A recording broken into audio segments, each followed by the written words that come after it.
Generally light जो है वो हमेशा स्ट्रेट पाथ पे चलती है, यानी कि सरल रेखा में चलती है। ये आप और मैं दोनों जानते हैं। इसको प्रूव करने के लिए हमारे पास बहुत सारे एग्जाम्पल भी है।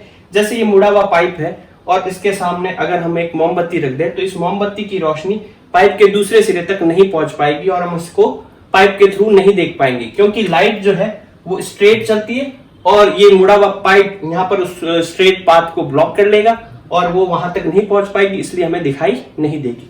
इसी तरह ये मान लो लकड़ी का टुकड़ा है जिस पर सनलाइट गिर रही है। सनलाइट सीधे सीधे चलती है, इसलिए लकड़ी का टुकड़ा उसे ब्लॉक कर देता है, रोक देता है। तो जहां जहां जो है लाइट ब्लॉक हो गई वहां पर जो है अंधेरा हो जाएगा और उसकी वजह से शैडो दिखाई देगी। तो शैडो बनना ये प्रूव करता है कि लाइट स्ट्रेट पाथ पर चलती है। लेकिन ये हमेशा नहीं होता। जैसे यंग ने एक एक्सपेरिमेंट किया था, एक प्रयोग किया था। उस प्रयोग में उन्होंने क्या किया, एक डबल स्लिट बनाई। डबल स्लिट कैसे बनाई, एक कार्डबोर्ड लिया, कार्डबोर्ड में 2 छेद किए, 2 छेद करके यहाँ लाइट का एक सोर्स रख दिया।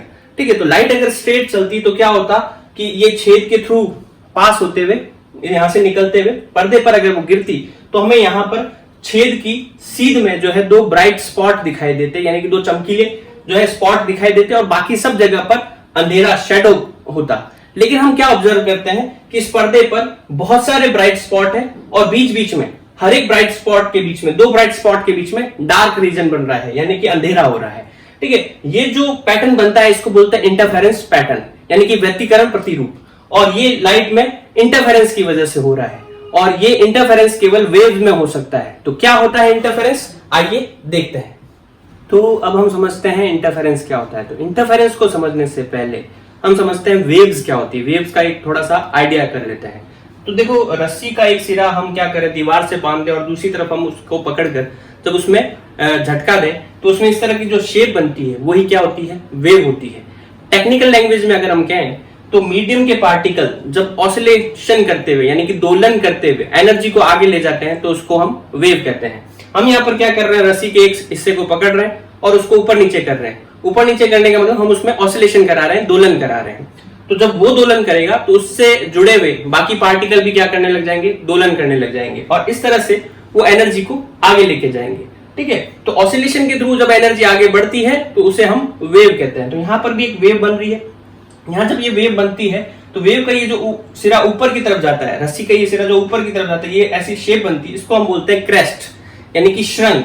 और जो हिस्सा नीचे की तरफ जाता है उसको बोलते हैं ट्रफ यानी कि गर्त। तो वेव में 2 हिस्से बनते हैं, श्रृंग और गर्त, यानी कि क्रेस्ट और ट्रफ। अब देखो, जब ये आधा हिस्सा ऊपर और आधा हिस्सा नीचे गया तो इसको हम एक वेव कंप्लीट मानते हैं, एक तरंग पूरी हो गई। इसकी जो लेंथ है उसको हम वेव लेंथ यानी कि तरंग दैर्ध्य कहते हैं, जिसको सिंबल लैम्डा से डिनोट करते हैं। यहाँ वेव की फ्रीक्वेंसी का मतलब क्या होता है, आवृत्ति का मतलब क्या होता है, 1 सेकंड में ऐसी कितनी वेव्स बन जाए उसको हम वेव की फ्रीक्वेंसी कहते हैं, जिसको सिंबल एफ से डिनोट करते हैं। तो फ्रीक्वेंसी होगी इसकी एफ। अब देखो, इसमें एक टर्म आती है फेज। फेज का मतलब क्या होता है, तो ये रस्सी में देखो कभी क्रेस्ट बनता है, कभी ट्रफ बनता है। तो जैसे हमारी लाइफ में फेजेस आते हैं, कभी हम टॉप पर होते हैं, कभी हम बॉटम पर होते हैं, वैसे ही वेव की लाइफ में ये फेज है। ये यहाँ पर इस मोमेंट पर ये क्रेस्ट पे है, इस मोमेंट पर ये ट्रफ पे है, तो ये इसके फेज है। ठीक है, तो ये बेसिक टर्म्स हमने समझ ली। अब हम समझते हैं कि इंटरफेरेंस क्या होता है। देखो, इंटरफेरेंस का वर्ड का मतलब अगर हम देखें तो इंटरफेरेंस इंटरफेयर से बना है। इंटरफेयर का मतलब क्या होता है, टांग अड़ाना, एक दूसरे के काम में टांग अड़ाना, इंटरफेयर करना, वही क्या होता है, इंटरफेरेंस होता है। तो देखो, जब दो वेव्स एक दूसरे के काम में टांग अड़ाने लग जाए तो उसको हम बोलेंगे उनमें इंटरफेरेंस हो रहा है। कैसे, जब 2 वेव्स जिनकी फ्रीक्वेंसी क्या हो, सेम हो, मतलब सेम फ्रीक्वेंसी की 2 वेव्स हो और वो एक ही डायरेक्शन में जा रही हो, ठीक है, सेम डायरेक्शन में मूव कर रही हो, और उनके बीच का जो फेज डिफरेंस है यानी कि उनके बीच का जो कलांतर है, फेज जो मैंने अभी आपको बताया था उसी की बात कर रहे हैं हम, जो कलांतर है वो कलांतर यानी कि फेज डिफरेंस क्या हो, कांस्टेंट हो। अब देखो, इस लाइन को समझे कि फेज डिफरेंस कांस्टेंट का मतलब क्या होता है। ठीक है, जैसे मान लो ये एक वेव आ रही है जिसको हमने सॉलिड लाइन से बनाया है, ये दूसरी वेव आ रही है जो डॉटेड लाइन से बनाई है। ठीक है, ये दोनों एक ही डायरेक्शन में जा रही है, मतलब ये वेव की इस कंडीशन को फॉलो कर रही है। इनकी फ्रीक्वेंसी भी सेम है। देखो, ये 1 सेकंड में मान लो ये जो है ये 1, ये 2 और ये 2.5, ये 2.5 वेव बना रही है और ये सेम डॉटेड लाइन वाली भी 2.5 वेव बना रही है। तो दोनों की फ्रीक्वेंसी क्या है, सेम है। फ्रीक्वेंसी सेम है, सेम डायरेक्शन में जा रही है। अब इनके बीच का फेज डिफरेंस कितना है, देखो यहाँ पर जो वेव की पोजीशन है वेव अपने क्रेस्ट पे है। ठीक है, और ये दूसरी डॉटेड लाइन है वो भी अपने क्रेस्ट पे है, दोनों ही क्रेस्ट पे है, तो दोनों का फेज सेम आ रहा है, सेम फेज आ रहा है, तो फेज डिफरेंस कितना हुआ? फेज डिफरेंस हुआ 0। ठीक है, तो ये फेज डिफरेंस 0 है, तो ये हमेशा हर मोमेंट पर 0 ही रहे, टाइम के साथ में चेंज ना हो, तो हम उसको कहते हैं फेज डिफरेंस कांस्टेंट रहे। तो जब ये तीनों कंडीशन फॉलो होती है और जब वेव्स मिलती है, जो घटना घटित होती है, उसी को हम बोलते हैं इंटरफेरेंस यानी कि व्यतिकरण। आई बात समझ में? अब देखो ये इंटरफेरेंस जो होता है वो 2 टाइप का होता है। इन दोनों एग्जांपल में आप देखो, ये 2 तरह की वेव्स है। ये पहली वेव जो हमने सॉलिड लाइन से बनाई हुई है, ये दूसरी वेव जो हमने डॉटेड लाइन से बनाई हुई है। ये तीनों कंडीशन को फॉलो कर रही है, इनकी फ्रीक्वेंसी सेम है, सेम डायरेक्शन में, और फेज डिफरेंस कांस्टेंट है। यहाँ पर ये दोनों सेम फेज में है, यानी कि इनकी फेज डिफरेंस जो है वो कितना है? 0 है। ठीक है, अब ये जब आपस में मिल रही है तो क्या हो रहा है? देखो ये किसी एक रस्सी में बनी हुई वेव की तरह माने, तो ये वेव क्या कर रही है? रस्सी में जो भी पार्टिकल होगा उसको मान लो यहां से ये 2 सेंटीमीटर ऊपर उठाती है, ये यहां से 2 सेंटीमीटर ऊपर उठाती है, और ये वेव जो है वो उसी पार्टिकल को 3 सेंटीमीटर ऊपर उठाती है। तो अगर ये एक साथ उस पार्टिकल के पास में जाएगी, तो पार्टिकल में 2 सेंटीमीटर डिस्प्लेसमेंट इस वेव की वजह से होगा और 3 सेंटीमीटर डिस्प्लेसमेंट इस वेव की वजह से होगा, तो नेट डिस्प्लेसमेंट जो है वो कितना हो जाएगा? 5 सेंटीमीटर हो जाएगा। तो ये 2 छोटी वेव मिलकर एक बड़ी वेव बना देगी। ठीक है, जब 2 छोटी वेव्स जो सेम फेज में हो मिलकर बड़ी वेव बनाती है, तो उसको हम बोलते हैं कंस्ट्रक्टिव इंटरफेरेंस। ये कुछ कंस्ट्रक्टिव कर रही है, मतलब दोनों अब एक दूसरे के काम में टांग अड़ा रही है, लेकिन उससे कुछ कंस्ट्रक्टिव हो रहा है, कुछ बन रहा है। यहां पर क्या हो रहा है? एक बड़ी वेव बन रही है, इसलिए इसको हम बोलेंगे कंस्ट्रक्टिव इंटरफेरेंस, और हिंदी में इसको बोलते हैं संपोषी व्यतिकरण। ठीक है, इसी तरह से मान लो कि एक वेव जो है ये जो सॉलिड लाइन से बना रही वो ये है, और दूसरी वेव ये डॉटेड लाइन है। अब देखो इसमें क्या हो रहा है? पहली का क्रेस्ट और दूसरी का ट्रफ एक जगह पर मिल रहा है। मान लो ये 3 सेंटीमीटर ऊपर उठाती है पार्टिकल को, और ये 3 सेंटीमीटर नीचे ले जाती है। ठीक है, तो अगर ये एक साथ उस पार्टिकल के पास में जाएगी, तो पार्टिकल को वो एक वेव तो 3 सेंटीमीटर ऊपर ले जाएगी, दूसरी वेव उसी मोमेंट पर 3 सेंटीमीटर नीचे ले आएगी, तो नेट डिस्प्लेसमेंट कितना हो जाएगा? 0 हो जाएगा। यानी कि ये दोनों वेव मिलकर एक दूसरे को कैंसिल आउट कर देगी। ठीक है, तो ये दोनों वेव एक दूसरे को खत्म कर रही है, डिस्ट्रॉय कर रही है। ठीक है, इसलिए इसको हम बोलते हैं डिस्ट्रक्टिव इंटरफेरेंस, यानी कि विनाशी व्यतिकरण। तो जब सेम फेज में मिलती है तो कंस्ट्रक्टिव इंटरफेरेंस होता है। जब अपोजिट फेज, यहां इसको अपोजिट कहेंगे, एक अपने टॉप पर है एक अपने बॉटम पर है, तो अपोजिट फेज हो गया। तो अपोजिट फेज में जब मिलती है तो डिस्ट्रक्टिव इंटरफेरेंस होता है। ठीक है, तो अब हम इसको एक एग्जांपल से समझते हैं। तो इंटरफेरेंस को समझने के लिए, उसकी पूरी फील लेने के लिए हम एक एग्जांपल देखते हैं। हम क्या करते हैं? इंटरफेरेंस किसमें देखते हैं? वाटर रिपल्स में, यानी कि पानी में जो पत्थर फेंकने पर जो सर्कुलर रिपल्स बनती है उसमें इंटरफेरेंस को समझते हैं। तो उसको समझने से पहले ये देखते हैं कि वो सर्कुलर रिपल्स कैसे बनती, कैसे फॉर्म होती है। जैसे हम पानी में किसी एक जगह पर पत्थर फेंकते हैं, तो जिस जगह पर हमने पत्थर फेंका है उस जगह से ऑसिलेशन स्टार्ट हो जाते हैं, मतलब वो पार्टिकल जो है ऊपर नीचे ऑसिलेट करने लग जाता है। फिर वो क्या करेगा? अपने से आसपास के सारे पार्टिकल को ऑसिलेट कराएगा। अब देखो रस्सी में जो वेव बन रही थी वो तो केवल एक डायरेक्शन में जा रही थी, यहाँ पर पानी में हमने पत्थर फेंका तो वो चारों डायरेक्शन में वेव जाएगी। तो वो वेव इधर भी जाएगी, इधर भी जाएगी, इधर भी जाएगी, इधर भी जाएगी, सब डायरेक्शन में वो मूव करेगी। ठीक है, तो वो जहां जहां मूव करेगी वहां पर जितने भी पार्टिकल हैं उन सबको ऑसिलेट कराएगी। तो ये एक सर्कल पर जितने भी पार्टिकल आ रहे हैं वो सारे के सारे पार्टिकल क्या करेंगे? एक साथ ऊपर आ जाएंगे।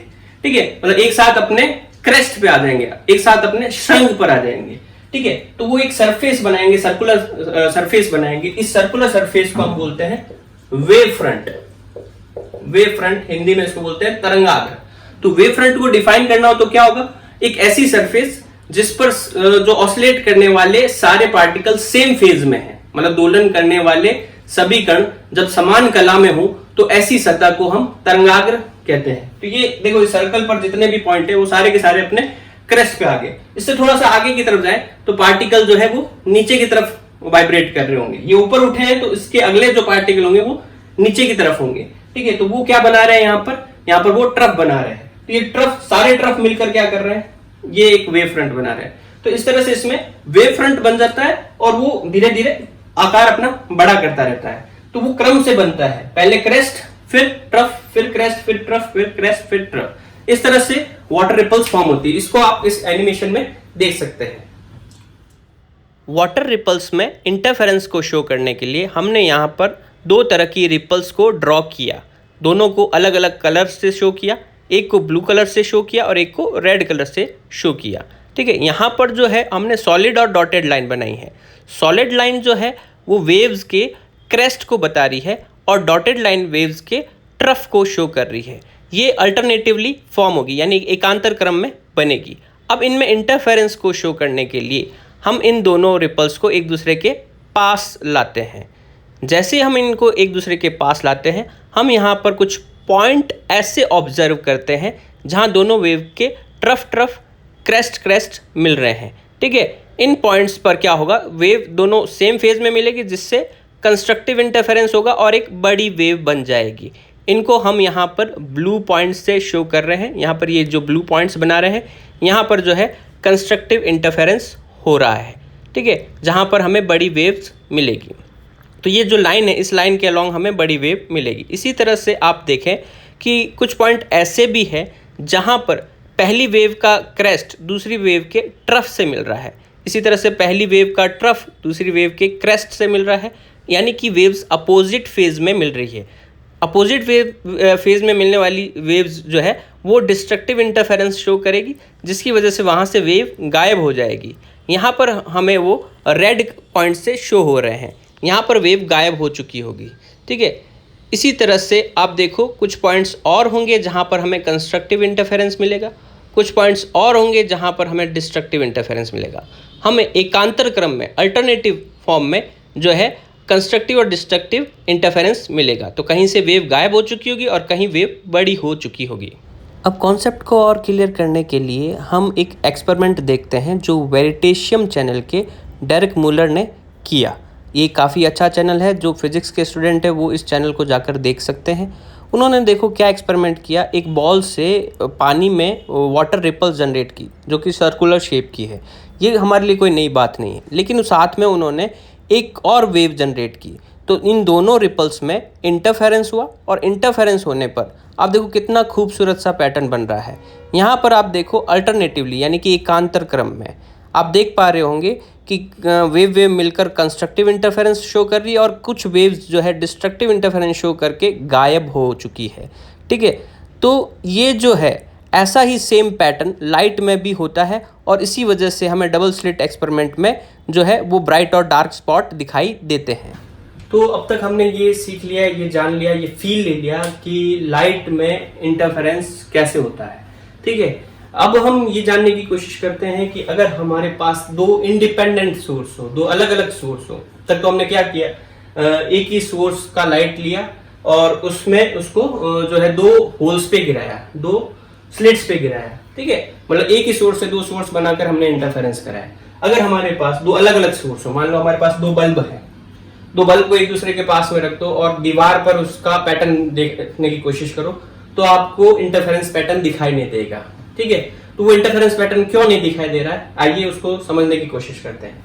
देखो, बल्ब हो या कोई भी मटेरियल हो, बहुत सारे एटम से मिलकर बना होता है, बहुत सारे परमाणुओं से मिलकर बना होता है और इन एटम्स से ही लाइट निकलती है। एटम से लाइट कैसे निकलती है, हमें पता है, एटम्स में अलग अलग ऑर्बिट होते हैं। तो उन ऑर्बिट्स में इलेक्ट्रॉन जब हायर एनर्जी लेवल से लोअर एनर्जी लेवल में आता है, मतलब उच्च ऊर्जा स्तर से निम्न ऊर्जा स्तर में आता है, तो वो लाइट को एमिट करता है। ठीक है, ये एक रैंडम प्रोसेस है, यादृच्छिक प्रक्रिया है। इसमें किसी भी क्षण, किसी भी मोमेंट कोई सा भी एटम लाइट को एमिट कर सकता है। ठीक है, और ये बहुत ही स्पॉन्टेनियस प्रोसेस है। ये जो प्रक्रिया होती है 10⁻⁸ सेकंड के अंदर अंदर हो जाती है। ठीक है, तो यहाँ पर आप देखो कि जब दो इंडिपेंडेंट लाइट सोर्स से जब लाइट निकलती है, मान लो कि इसके फर्स्ट एटम से निकल रही है और इसके भी फर्स्ट एटम से निकल रही है, तो ये लाइट ट्रेवल करते हुए जब यहाँ पहुंचती है, मान लो यहाँ से ये लाइट निकली और जब ये ट्रेवल करते हुए यहाँ पहुंची और यहाँ से भी ये लाइट निकली ट्रेवल करते हुए यहाँ पहुंची, तो हम देख रहे हैं कि दोनों लाइट जो है सेम फेज में इंटरफेयर कर रही है। मतलब पहले का क्रेस्ट और दूसरे का क्रेस्ट जो है वो एक ही पॉइंट पर बन रहा है, तो ये इनमें कंस्ट्रक्टिव इंटरफेरेंस होगा और ये एक बड़ी वेव बना देगी। ठीक है, अब देखें,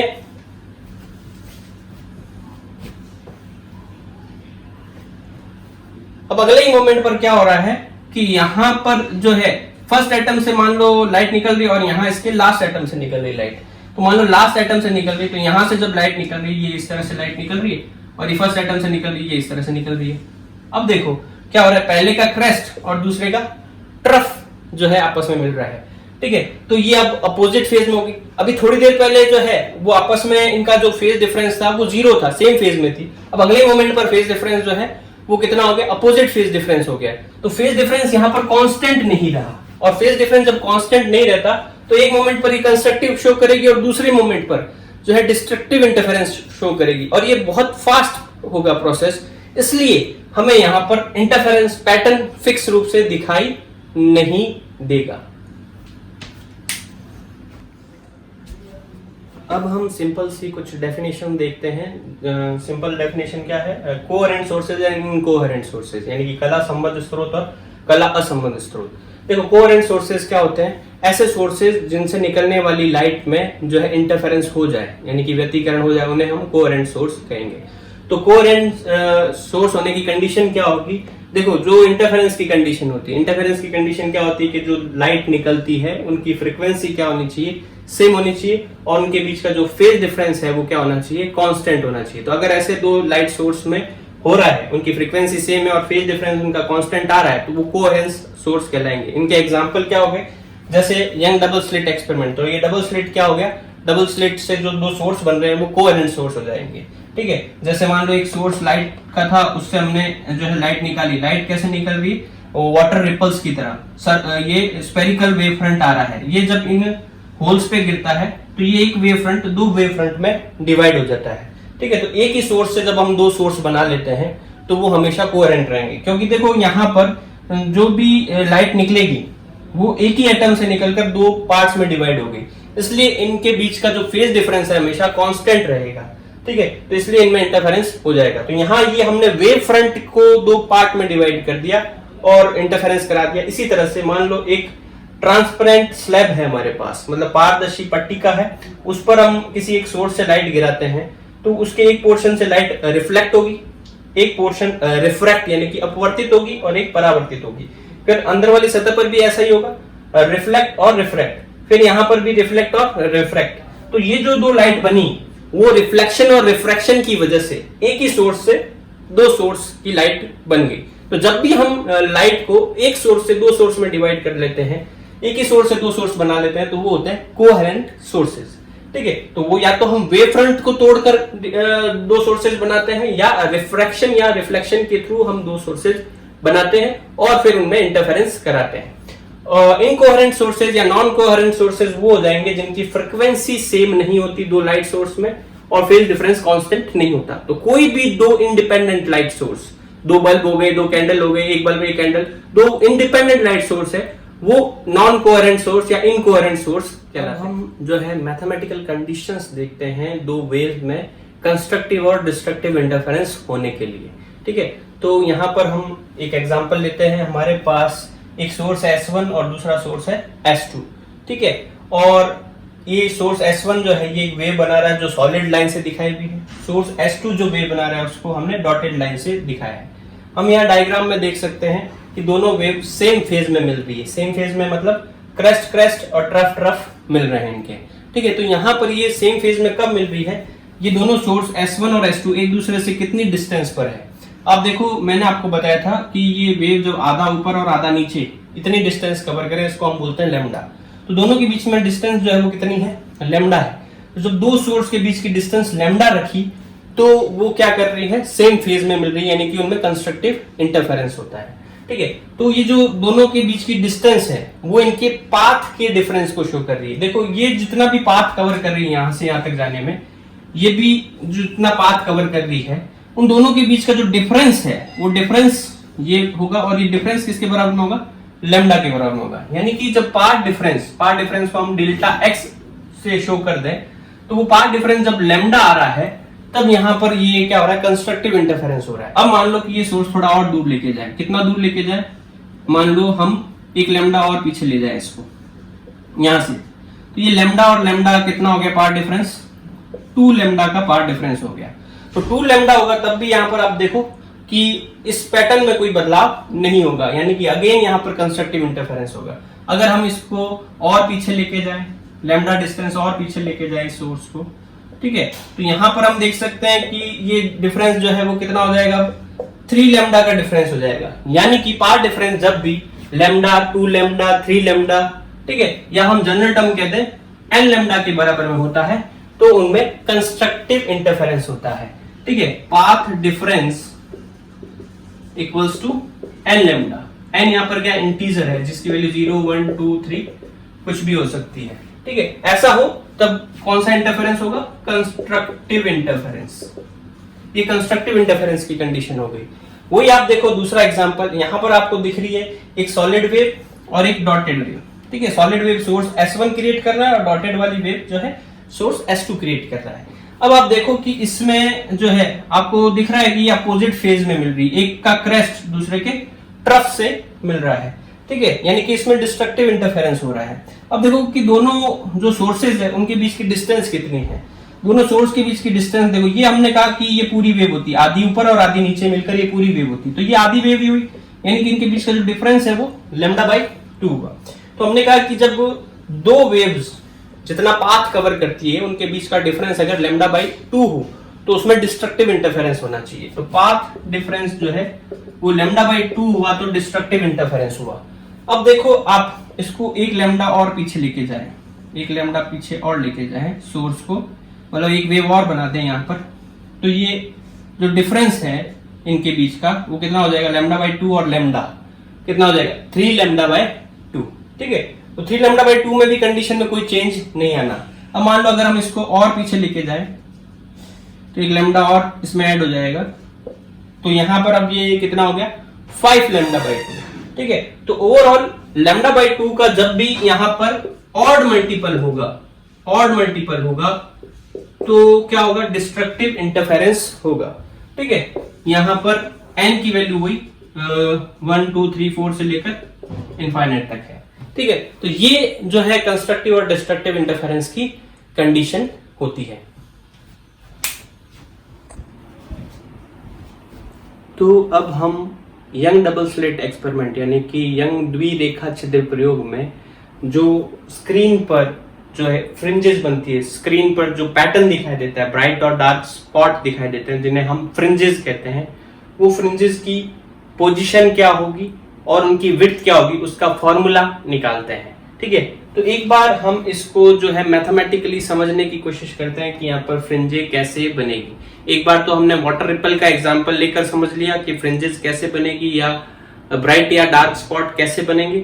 अब हम जो है इसको मैथमेटिकली समझने की कोशिश करते हैं। तो अभी पिछले सेक्शन में हमने देखा कि कंस्ट्रक्टिव इंटरफेरेंस होने के लिए दो वेव्स के बीच में पाथ डिफरेंस n लैम्डा होना चाहिए और डिस्ट्रक्टिव इंटरफेरेंस होने के लिए दो वेव्स के बीच में पाथ डिफरेंस λ/2 का ऑड मल्टीपल होना चाहिए। तो उसके बेसिस पर हम यहाँ पर देखते हैं कैसे ब्राइट और डार्क स्पॉट बनते हैं। तो देखो हम सबसे पहले बात करते हैं सेंटर पर जो यहाँ से वेव्स निकलेगी, ये सोर्स S1 और S2 है डबल स्लिट, यहाँ से जो लाइट निकल रही है वो जब सेंटर पर पहुंच रही है, ठीक है, तो सेंटर पर पहुंचने पर ये इक्वल डिस्टेंस कवर करेगी, बराबर दूरी तय करेगी, तो पाथ डिफरेंस 0 होगा। पाथ डिफरेंस 0 तो n लैम्डा, n की वैल्यू 0, यानी पाथ डिफरेंस 0 होने पर ये जो है कंस्ट्रक्टिव इंटरफेरेंस शो करेगी। तो यहाँ ब्राइट स्पॉट बनेगा, फिर थोड़ा सा अगर हम ऊपर की तरफ अगर हम बढ़े तो यहाँ पर आप देखो कि इस वेव को यहाँ से सोर्स S1 से जो वेव आ रही है उसको यहाँ कम डिस्टेंस कवर करनी पड़ रही है और सोर्स S2 के लिए डिस्टेंस ज्यादा होगी, तो पाथ डिफरेंस बढ़ गया। तो पाथ डिफरेंस जो है वो धीरे धीरे करके बढ़ता है। तो पहले पाथ डिफरेंस 0 था, अब पाथ डिफरेंस जो है वो मान लो कि कितना हो गया, λ/2 का हो गया, ठीक है, λ/2 का पाथ डिफरेंस हो गया। तो λ/2 का पाथ डिफरेंस जब होता है तो क्या होता है, डिस्ट्रक्टिव इंटरफेरेंस होता है और यहाँ पर क्या हो जाएगी, डार्क फ्रिंज बन जाएगी, ठीक है। थोड़ा सा अगर हम ऊपर की तरफ जाएं तो यहाँ पाथ डिफरेंस और बढ़ गया, ठीक है। तो पहले 0 था, फिर λ/2 हुआ, अब मान लो लैम्डा हो गया, धीरे धीरे करके बढ़ेगा तो λ/2 से लैम्डा हो गया। लैम्डा पाथ डिफरेंस मतलब डेल्टा x बराबर में n लैम्डा वाली कंडीशन होगी, कंस्ट्रक्टिव इंटरफेरेंस वाली कंडीशन होगी। तो अगेन यहाँ पर क्या होगा, ब्राइट फ्रिंज बनेगी। ऐसे ही अगर हम और देखें तो कंटिन्यूअसली पाथ डिफरेंस बढ़ता जाएगा। तो अब लैम्डा की बजाय मान लो 3 λ/2 हो गया, मतलब लैम्डा का 3/2 टाइम्स हो गया। तो ये λ/2 का ऑड मल्टीपल है, तो यहाँ अगेन डार्क हो जाएगा, डिस्ट्रक्टिव इंटरफेरेंस। सेम पैटर्न नीचे की तरफ बनेगी, ठीक है। तो ओवरऑल पर्दे पर हमें कंसेक्यूटिव ऑर्डर में अल्टरनेटिवली ब्राइट और डार्क स्पॉट दिखाई देंगे। अब हम यहां पर क्या करते हैं कि पर्दे पर कोई भी एक पॉइंट इमेजिन कर लेते हैं, पॉइंट P, जहां पर जो है दोनों सोर्स से वेव्स पहुंच रही है। अब यहां पर ब्राइट या डार्क स्पॉट बनेगा, यानी कि फ्रिंज बनेगी, वो किस बात पर डिपेंड करता है कि इन दोनों वेव्स के बीच में कितना पाथ डिफरेंस है, ठीक है। तो सबसे पहले हम क्या करते हैं, ये जो दो वेव्स यहां तक पर्दे P तक पहुंच रही है, उनके बीच का पाथ डिफरेंस कैलकुलेट करते हैं, यानी कि पथांतर ज्ञात करते हैं। तो वो कैलकुलेट करने के लिए जो चीजें हमें गिवन है वो क्या है, ये जो दोनों स्लिट्स हैं, इन स्लिट्स के बीच की डिस्टेंस कितनी है, D है। पर्दा जो है वो इन स्लिट्स से कितनी दूरी पर रखा हुआ है, कैपिटल D डिस्टेंस पर रखा हुआ है। और ये जो पॉइंट P है, जो पर्दे के जो सेंटर है, जहां पर ब्राइट स्पॉट बन रहा है, यानी कि ब्राइट फ्रिंज बन रही है, वहां से वो कितनी डिस्टेंस पर है, xn डिस्टेंस पर है। तो ये हमें xn ही कैलकुलेट करना है, ठीक है। तो वो कैलकुलेट करने के लिए हम यहाँ पर क्या करते हैं, इन दोनों के बीच में पाथ डिफरेंस निकालते हैं। तो पाथ डिफरेंस कितना होगा, तो path difference between two waves, दोनों वेव्स के बीच में पाथ डिफरेंस डेल्टा x। अब देखो इसने कितना पाथ कवर किया, S1p, इसने कितना कवर किया, S2p, तो पाथ डिफरेंस कितना हो जाएगा, S2p माइनस S1p, ठीक है। इन दोनों का डिफरेंस पाथ डिफरेंस होगा। अब उसको कैलकुलेट करने के लिए हम क्या करते हैं, यहां से एक परपेंडिकुलर डाल देते हैं, यहां से एक परपेंडिकुलर डाल देते हैं, ठीक है। और इसको नाम दे देते हैं मान लो S1m, ये हमने परपेंडिकुलर डाला। अब आप देखो कि ये जो ट्राइंगल बन रहा है, ये जो त्रिभुज बन रहा है, ठीक है, इसमें हमें साफ साफ दिख रहा है कि ये S1p और MP क्या है, बराबर है, ठीक है। S1p जो है वो किसके बराबर में, MP के बराबर में है, ठीक है। तो अब S1p की जगह पर क्या लिख सकते हैं, MP लिख सकते हैं। तो अब देखो कि जो हमारा पाथ डिफरेंस है delta x S2p minus S1p की जगह अगर हम MP लिख दें, MP, तो ये S2p है, उसमें से MP हम माइनस कर दें, इस लेंथ में से इस लेंथ को अगर हम माइनस कर दें तो हमारे पास कौन सी लेंथ बचेगी, S2m लेंथ बचेगी, तो S2m। तो हमारा जो पाथ डिफरेंस होगा वो कितना हो जाएगा, S2m हो जाएगा। ये पाथ डिफरेंस है, ठीक है। ये पाथ डिफरेंस हमें कैलकुलेट करना है। तो यहां हम कुछ अप्रोक्सीमेशन मान के चलते हैं, ठीक है। वो क्या, मान लीजिए जो दोनों वेव उस पॉइंट P तक पहुंच रही है, दोनों सेम एंगल बनाते हुए, जो है सेम एंगल थीटा बनाते हुए जो है वहां तक पहुंच रही है, ठीक है। अब आप लोग कहोगे कि अगर ये दोनों सेम होती तो दोनों पैरेलल होती, और पैरेलल होती तो दोनों एक दूसरे को इंटरसेक्ट नहीं करती। ये तो इंटरसेक्ट कर रही है, यानी कि ये एंगल सेम नहीं है। तो एक्चुअल में तो एंगल सेम नहीं है, लेकिन हम ये अप्रोक्सीमेट मान के चल रहे हैं। कैसे मान के चल रहे हैं, आप देखो ये जो डबल स्लिट एक्सपेरिमेंट में ये दोनों स्लिट जो हम बनाते हैं, ये दोनों स्लिट के बीच की जो डिस्टेंस होती है, जो गैप होता है, वो मिलीमीटर का होता है, और पर्दा जो होता है वो उससे कई मीटर दूर रखा होता है। जैसे मान लो ये यहाँ पर हम डबल स्लिट बना रहे हैं, तो एक स्लिट हमने अगर यहाँ बनाई है तो दूसरी स्लिट जस्ट इसके थोड़ी सी ऊपर बनाएंगे, ठीक है। तो दोनों स्लिट के बीच में ज्यादा गैप नहीं है, जबकि पर्दा जो है काफी दूर है। तो यहां से जो रेज निकलेगी वो लगभग S1 और S2 जब बहुत पास में है, तो हम यूं मान सकते हैं एक ही जगह से वो रेज निकलकर पहुंच रही है, यानी कि वो एंगल जो बनाएगी वो सेम बनाएगी, ठीक है। तो ये एंगल अप्रोक्सीमेटली सेम होगा। अब अगर ये एंगल थीटा है, ठीक है, तो ये एंगल थीटा है, तो हम प्रूव कर सकते हैं ये 90 माइनस थीटा होगा, ये 90 माइनस थीटा होगा, ये 90 है, तो ये एंगल क्या हो जाएगा, थीटा हो जाएगा। क्लियर है ये बात। ये देखो ये ट्राइंगल बन रहा है, राइट एंगल ट्राइंगल, इसको मैं यहाँ अगेन ड्रॉ कर देता हूँ। ये जो डिस्टेंस है वो D है, और ये S1m हमने यहाँ पर परपेंडिकुलर डाला है, ठीक है। परपेंडिकुलर डालने का मतलब ये एंगल कितना हो गया, 90 डिग्री हो गया, ठीक है। और ये एंगल हमने कहा थीटा है, ये 90 माइनस थीटा हो जाएगा, ये एंगल थीटा हो जाएगा, ठीक है। अब देखो ये S2m हमें कैलकुलेट करना है, तो इस ट्राइंगल में हमें थीटा पता है, ये D पता है, और S2m कैलकुलेट करना है। तो थीटा के सामने वाली साइड जो होती है वो क्या होती है, परपेंडिकुलर, लंब, और 90 के सामने वाली साइड जो होती है वो क्या होती है, कर्ण, हाइपोटेनस। तो लंब और कर्ण में क्या रिलेशन होता है, परपेंडिकुलर और हाइपोटेनस में क्या रिलेशन होता है, सही, साइन थीटा। तो यहां हम जो है साइन थीटा कैलकुलेट करें, तो साइन थीटा क्या होगा, S2m अपॉन D, तो इससे हमारे पास S2m की वैल्यू जो है वो कितनी आ जाएगी, S2m आ जाएगा d sin थीटा। तो ओवरऑल हमने कहा कि जो पार्ट डिफरेंस है दोनों वेव्स के बीच में वो कितना है, d sin थीटा है। ठीक है, तो यहाँ पार्ट डिफरेंस जो है वो कितना हो गया, d sin थीटा हो गया। यहाँ थीटा क्या है, थीटा जिस एंगल पर ये वेव्स जा रही है, दोनों के एंगल सेम मान के चले हम। ठीक है, तो अब हम यहाँ पर क्या करते हैं, इसको और कैलकुलेट करते हैं। हम थीटा के टर्म में नहीं लाना चाहते, हम इसको कैपिटल डी और एक्सएन के टर्म में लाना चाहते हैं। तो आप देखो कि यहाँ पर हम क्या करें, यहाँ पर ये सेंटर से एक लाइन ड्रॉ करते हैं। ठीक है, और यहां से एक लाइन जो है पी पॉइंट की तरफ बनाए। ठीक है, अब हम कह रहे हैं कि S1 से जो लाइन रेज जा रही है, S2 से जो रेज जा रही है, वो थीटा एंगल बना रही है। तो इन दोनों के बीच में से जो लाइन जाएगी वो भी कितना एंगल बनाएगी, थीटा एंगल ही बनाएगी। अगेन वही कॉन्सेप्ट लगा रहे हैं हम कि ये जो सोर्सेज है वो बहुत पास पास है। ठीक है, हम एक ही जगह पर मान सकते हैं लगभग, तो इनके बीच वाली जो पॉइंट होगा वो भी इसके आसपास ही है, तो उससे भी जो लाइन पी तक जा रही है वो भी एंगल कितना बना रही है, थीटा एंगल बना रही है। तो मैं इसको ये जो ट्रायंगल है अलग से ड्रॉ कर देता हूं। यहाँ पर ये डिस्टेंस यहां से यहां तक की जो डिस्टेंस है वो d है, और ये यहां से p तक जा रहा है, ये एंगल कितना बना रहा है, थीटा बना रहा है, और ये जो डिस्टेंस है वो xn है, xn है। ठीक है, इस ट्रायंगल को मैंने दोबारा डी ड्रॉ किया है क्योंकि यहाँ अच्छे से समझ में नहीं आएगा आपको।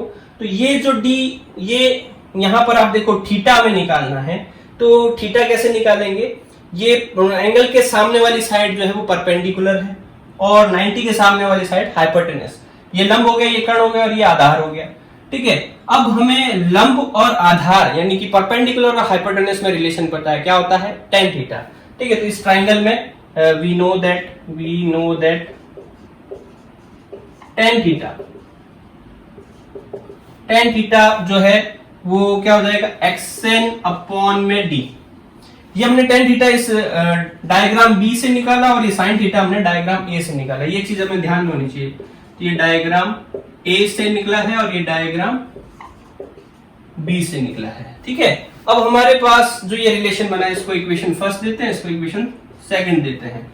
अब देखो यहां जब एंगल छोटा हो, when angle is small, when theta is small, जब एंगल बहुत छोटा हो तो साइन थीटा और टेन थीटा दोनों ही थीटा के बराबर होते हैं। ठीक है, आपको पता होना चाहिए ये चीज कि जब एंगल छोटा हो तो साइन थीटा और टेन थीटा दोनों ही थीटा के बराबर होते हैं। ठीक है, तो उस बेस पे हम क्या कर सकते हैं, इस टेन थीटा को साइन थीटा मान सकते हैं और इसमें ये वैल्यू रख सकते हैं। तो so by equation first and second, equation first और सेकंड से हम यहां पर वैल्यू रखें तो हमारे पास जो पार्ट डिफरेंस डेल्टा x होगा वो क्या हो जाएगा, d साइन थीटा की जगह पर हम टेन थीटा मानेंगे तो ये d xn, इसको ऐसे लिखते हैं xn d by d, ये पार्ट डिफरेंस हो जाएगा। ठीक है, अब ये पार्ट डिफरेंस अगर लैम्डा का इंटीग्रल मल्टीपल हुआ, n लैम्डा हुआ, तो यहाँ कंस्ट्रक्टिव इंटरफेरेंस होगा, और अगर ये लैम्डा बाई 2 का ऑड मल्टीपल हुआ यानी कि लैम्डा बाई 2 का विषम गुणज हुआ, तो यहाँ डिस्ट्रक्टिव इंटरफेरेंस होगा। तो इस बेसिस पर हम जो है पता लगा सकते हैं कि यहाँ पर ब्राइट और डार्क फ्रिंज कितनी दूर पर बनेगी। तो पहले आप इसका स्क्रीनशॉट ले लें।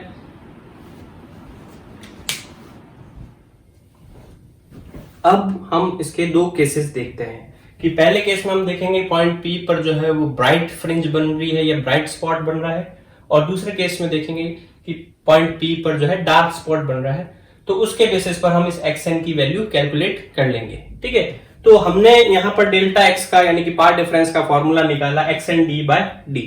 अब अगर यहाँ पर ब्राइट स्पॉट बन रहा है तो ये पार्ट डिफरेंस जो है लैम्डा का इंटीग्रल मल्टीपल होना चाहिए यानी कि लैम्डा का पूर्ण गुणज होना चाहिए। तो xn d by d को n लैम्डा के बराबर में कर दिया, तो उससे हमारे पास xn की वैल्यू आ गई n lambda d by d, यानी कि हमें ब्राइट स्पॉट कहां मिलेंगे, लैम्डा d by d के इंटीग्रल मल्टीपल मिलेंगे, इंटीग्रल मल्टीपल पर मिलेंगे। ठीक है, जैसे यहाँ n की वैल्यू अगर हम 0 रख दें तो पहला ब्राइट स्पॉट हमें सेंटर पे मिलेगा, फिर दूसरा ब्राइट स्पॉट कहां मिलेगा, n1 रख दें तो लैम्डा d by d पर मिलेगा, फिर अगला ब्राइट स्पॉट का n2 रख दें तो 2 लैम्डा d by d पर बनेगा। ठीक है, तो इस तरह से हमें ब्राइट स्पॉट मिलेंगे। ठीक है, और जब हमें यहाँ पॉइंट पी पर क्या हो रहा हो, डिस्ट्रक्टिव इंटरफेरेंस मिल रहा हो, डार्क स्पॉट मिल रहा हो या डार्क फ्रिंज बन रही हो, तो उस केस में इसी पाथ डिफरेंस को xnd/d को हम क्या मान लेंगे, λ/2 का ऑड मल्टीपल है, जिसके बेसिस पर हमारे पास xn की वैल्यू ये आ जाएगी λd/2d का ऑड मल्टीपल। तो आप देखो यहां पर अगेन हम इजीली प्रूव कर सकते हैं कि ब्राइट और डार्क स्पॉट जो है अल्टरनेटिवली बनेंगे, क्योंकि देखो ब्राइट स्पॉट 0 पर, फिर λd/d पे, फिर 2λd/d पे, फिर 3λd/d पे, ऐसे बन रहे हैं। और डार्क स्पॉट कहां बनेगा, देखो पहला डार्क स्पॉट कब बनेगा, जब यहाँ n की वैल्यू 1 रखते हैं। 1 रखते ही हमारे पास पहला डार्क स्पॉट कितना आएगा, λd/2d। ठीक है, तो ये 0 है, ये λd/d है, तो डार्क स्पॉट कहां बनेगा, λd/2d, मतलब इन दोनों के बीच में यहां डार्क स्पॉट बनेगा। ठीक है, दूसरा डार्क स्पॉट कहां बनेगा, n2 रख दे तो 2 रखने पर ये 3λd/2d, मतलब 3/2, मतलब 1.5 λd/d।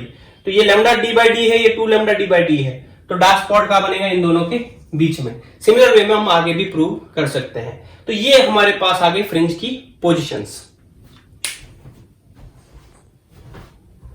तो पर्दे पर फ्रिंज आ गई, फ्रिंजेस की हमने पोजीशन निकाल ली। अब हम निकालते हैं फ्रिंज विड्थ। तो देखो फ्रिंज विड्थ निकालने के लिए पहले हमें पोजीशन जो है वो कैसे निकालते हैं, वो कैसे विजुअलाइज करते हैं, वो अच्छे से क्लियर होना चाहिए।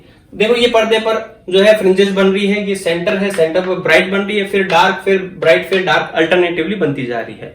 ठीक है, तो सेंटर की पोजीशन को हम 0 मान के चल रहे हैं। अब पहली जो ब्राइट फ्रिंज बन रही है, वो ब्राइट फ्रिंज को हम पोजीशन कैसे डिनोट करेंगे, ब्राइट फ्रिंज तो ये पूरी ब्राइट फ्रिंज है। ठीक है, तो इसकी पोजीशन हम इसके सेंटर से डिनोट करेंगे, इसके केंद्र से एक लाइन बनाकर डिनोट करेंगे।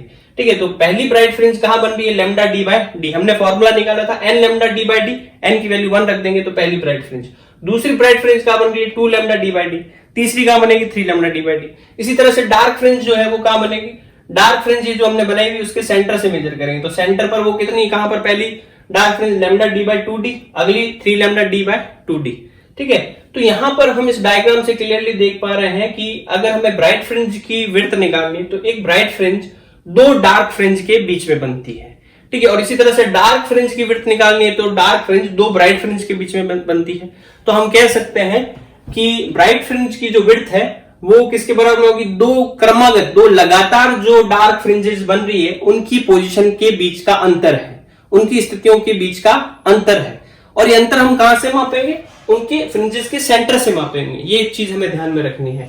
ठीक है, तो आप देखो कि कोई भी nth डार्क फ्रिंज जो बन रही है, जिसका हमने पोजीशन का फॉर्मूला निकाला था λd/2d का ऑड मल्टीपल 2n-1 है, nth डार्क फ्रिंज की पोजीशन ये है, तो उसकी जस्ट अगली डार्क फ्रिंज जो बन रही है, यानी n की जगह पर हम क्या मान लें, n+1 मान लें, तो इस फॉर्मूले में क्या चेंज हो जाएगा, यहां n की जगह n+1 जब आप मानोगे तो 2 को उससे मल्टीप्लाई करना है तो 2n+2 हो जाएगा। 2n+2 में से 1 घटाओगे तो ये 2n+1 हो जाएगा। तो n+1 भी जो डार्क फ्रिंज बन रही है उसकी पोजीशन ये है, और nवी डार्क फ्रिंज जो बन रही है उसकी पोजीशन ये है। अब इन दोनों का जो डिफरेंस है वो ही ब्राइट फ्रिंज की विड्थ है, तो इन दोनों को अगर हम घटा देते हैं तो देखो λd/2d कॉमन आ जाएगा इन दोनों में, और 2n+1 में से 2n-1 घटाना है, सब्सट्रैक्ट करना है, तो 2n से 2n घट जाएगा। ठीक है, ये 1 है, ये -1 घटाना है, माइनस माइनस इसका साइन चेंज हो गया, प्लस हो जाएगा, तो 1+1 2 हो गया, 2 से 2 गया, और ये हमारे पास λd/d आया।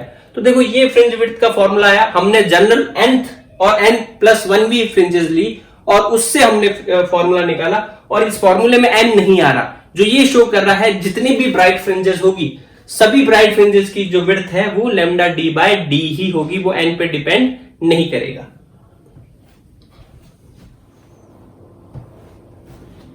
तो देखो डार्क फ्रिंज भी दो कंसेक्यूटिव ब्राइट फ्रिंज के बीच में बन रही है, मतलब अगर हमें डार्क फ्रिंज की विड्थ निकालनी है, काली फ्रिंज की चौड़ाई निकालनी, तो दो चमकीली यानी कि दो ब्राइट फ्रिंजेस की पोजीशन का डिफरेंस निकाल ले तो डार्क फ्रिंज की विड्थ आ जाएगी। ठीक है, तो किसी nth ब्राइट फ्रिंज की जो पोजीशन होती है वो n λd/d होती है, तो n+1वीं ब्राइट फ्रिंज होगी उसकी पोजीशन क्या हो जाएगी, n की जगह हमें केवल क्या करना है, n+1 रखना है, तो फॉर्मूला बनकर ये बन जाएगा। ठीक है, तो अब यहां पर इन दोनों का डिफरेंस ही जो है ब्राइट डार्क फ्रिंज की चौड़ाई होगी, तो इन दोनों का डिफरेंस हम निकाल लेते हैं, तो λd/d तो कॉमन आ जाएगा, n+1 में से n गया तो n कट गया, 1 रह गया, तो फ्रिंज विड्थ कितनी आ जाएगी, लैम्डा डी बाय डी। यानी कि डार्क फ्रिंज की विड्थ भी जो है वो एन पे डिपेंड नहीं करती, सारी डार्क फ्रिंज की विड्थ भी सेम होगी, और ये फ्रिंज विड्थ और ब्राइट फ्रिंज विड्थ बराबर आ रही। यानी कि जो इंटरफेरेंस पैटर्न बनता है उसमें ब्राइट और डार्क फ्रिंजेस की दोनों की विड्थ सेम होती है।